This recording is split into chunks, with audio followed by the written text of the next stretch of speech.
Quid pro quo. Quid pro quo? Quid pro quo. Quid pro quo. Quid pro quo is a Latin phrase that literally means something for something. It refers to an exchange where one thing is given or done in return for another.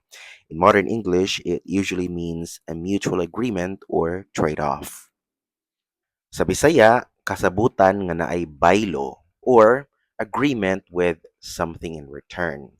Merong kapalit, pwede ring lihim na kasunduan.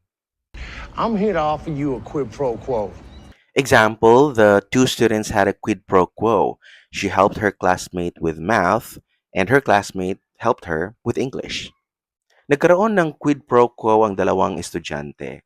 Tinulungan niya ang kanyang kaklase sa math, tinulungan naman siya ng kanyang kaklase sa English. Naay quid pro quo ang duha ka estudyante. Gitabangan niya iyang classmate sa math, gitabangan pud siya sa iyang classmate sa English.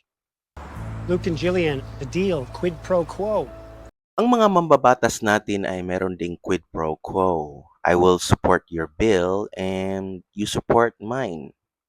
Now, why is a Latin term such as quid pro quo used in English? Many English legal, medical, and academic terms come from Latin since Latin was the international language of education and law in Europe for centuries.